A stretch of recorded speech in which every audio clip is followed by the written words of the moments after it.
Right now, let's shift our focus to Pride Month. That happens every June here in Nova Scotia, and last year the Strait area got on board in a big way as Port Hawkesbury hosted the first ever Strait Area Pride Rally. The organizer of that rally, Taylor Linloff, is busy again coordinating with Port Hawkesbury Town Council on ways to hold virtual and COVID-friendly events to help raise awareness about Pride and the LGBTQI community in general. Fresh off a May 30th virtual workshop in which Linloff showed people how to make their own Pride flags, Linloff joined Port Hawkesbury Mayor Brenda Chisholm-Beaton on Wednesday afternoon for the official raising of Port Hawkesbury's Pride flag just outside the Civic Centre. However, this was a different Pride flag raising ceremony than usual. Linloff and Chisholm-Beaton consulted with Indigenous activists, including Port Hawkesbury's own Bryson Syllaboy, to determine how best to honor the LGBTQIA community while still paying respect to the memories of 215 children whose remains were found at a residential school site in Kamloops, BC. It was determined amongst all parties that the best way to do this would be to raise the Pride flag half-mast during the 9 days that the other two flags were lowered. All three flags will be brought up to their normal height this coming Wednesday once the 215-hour protest wraps up. Back on the ground, emotional Pride Month messages came from Linloff, Mayor Chisholm-Beaton, and Town Councillor Jason Aucoin, seen here. Linloff's mother, Adele Fox, also spoke to the importance of the celebrations. But before Wednesday's Pride flag raising ceremonies wrapped up, Linloff and the mayor had one more surprise for those in attendance. Back on Sunday, we held a Show Your Pride event on Zoom, which was a craft making activity so people could make their own pride flags to show at home so that we could show our pride throughout Port Hawkesbury and the Strait area in a socially distanced and COVID safe way.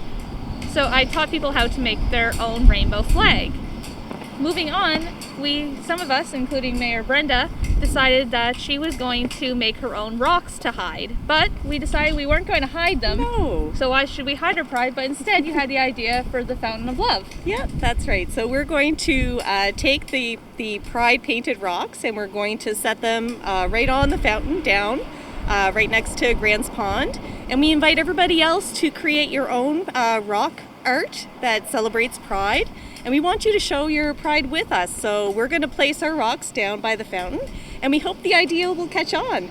And Taylor came up with a really cool idea of Fountain of Love. So right now it's just a regular fountain, but once it's decorated with all the rainbow and rock art, then it's truly going to be a Fountain of Love. So we hope everybody will participate in that little, I guess, celebration of Pride Month here in the town of Port Hawkesbury. And Pride Month is really, it's all month long, isn't it? It's all month long. All month long. It's what you make it. Exactly. So if you don't have time till next week to paint your Pride rock, that's okay. You have till the end of June, but hopefully at the end of the June we'll take a picture and hopefully there'll be all kinds of pride displayed there. So how does Taylor Linloff feel about the evolution of Pride Month and Pride celebrations in Port Hawkesbury? I asked them about it in this interview. Take a look. And I would hope you would be buoyed and given a lift by the support you got from Port Hawkesbury Town Council, not only the mayor, but every single member of Town Council came on board right away and gave their support and said, whatever we can do, we can. And that sort of thing doesn't always happen in municipal council settings, Taylor. So how did you feel that night when you were making your presentation and then it was an overwhelmingly unanimous response in favor of what you were doing? It felt like getting 10s from the judges in the Olympics. Partly as a result of that town council support, this has been a very busy week for you, Taylor. On Wednesday, you were raising the Pride flag to half-mast in front of the Civic Centre. And this past Sunday, you were involved in a project to encourage other people to design their own Pride flags through a virtual workshop. What other things are you looking at for Pride Month this year? Another thing I suggested was a coffee house, which is often held at cafes, bistros, etc. And you basically go over, you have a coffee, people play music, people do poetry. And I've been part of one of those before at the Tall and Small Cafe in Antigonish, and it's super fun. It's a good way to just make small talk and also feature local musicians.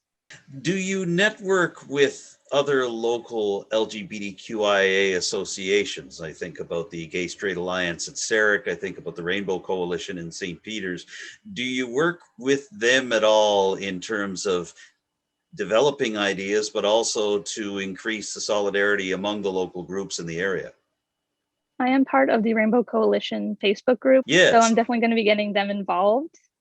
Mhm. We're hoping to actually get more youth involved, so we're definitely going to be reaching out to Sarek when we have some more stuff that has been solidified.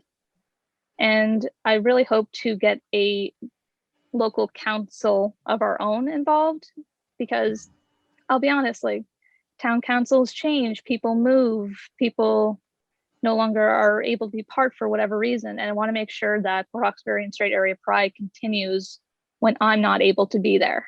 One thing I am curious about in terms of looking at last year's event and looking at this year's event, obviously there was a really positive groundswell of support. Do you feel that that groundswell has carried on through the year? It's one thing to say that people are allies during Pride Month, and it's quite another thing to say that they're open and supportive all year long. Do you get the sense that there was any change at all from this year to last year, even with dealing with the pandemic and all the lockdowns that we've gone through? Definitely. I've already had people reaching out saying that they want to get involved this year, so they're keeping it in mind. And I've been starting to be a lot more open about my non-binary identity, and I felt safe to do so. I actually recently got my gender marker on my ID changed to X, which stands for non-binary. So I felt safe being able to show that ID in Port Hawkesbury. Well, I wanted to ask you about that quickly, just as we're winding down the interview, Taylor. Do you find that there seem to be more circumstances of people declaring themselves non-binary in this area? I know that when you and I were doing some work for Telile on this issue this time last year, you made it clear that you are non-binary. But do you get the sense that more people around the area who are in the same situation might be comfortable in expressing that publicly and openly? I think so. The tide is really starting to change, and non binary identity is starting to really come to the forefront. It was something that wasn't really spoken about, honestly. Wasn't really viewed as authentic. It wasn't really viewed as real. It was viewed as a phase or just trying to be special, a snowflake, if you will. But more people are starting to realize that we are outside of the binary. There's just two boxes, and you don't have to fit into those two boxes. I'm actually going to quote something my mom said a few nights ago. And she said, "Men and women are often pigeonholed into these boxes, into what they're supposed to be as a woman or a man, but you, being non-binary, you are shifting, and that's a beautiful thing. You're what you're supposed to be in that day and or in that moment." Hmm. That's well said, and I'm glad to hear that your mother is carrying that forward for you as well. And in the interest of full disclosure, when we started the first draft of this interview, I misidentified you and used the wrong pronouns and used the pronoun her. And you corrected me, and rightly so, that the pronouns that you're using are they and them. So Yep. we're all still learning, and I appreciate your patience, not only with me, but with others, and being able to gently guide us along as we navigate these new waters and try to make sure everybody's given the respect they deserve. But hey, isn't the reason we do interviews so people can learn? Yes, exactly, exactly. All right, well, we've covered a lot of ground in a short time, Taylor, and I appreciate that. Did you want to add anything else about all of this just before we wrap up? Keep an eye out, because despite COVID, Pride isn't going to stop. If anyone wants to have suggestions on what we can do or how you can help, always throw me a message on Facebook. I'm pretty easy to find. All right, that's terrific. Well, listen, it's good to talk to you again, and good to have you on board for these Pride Month events. We wish you all the very best, and thank you for joining me once again on Telile 24/7. Thanks for having me, Adam. Happy Pride. Happy Pride.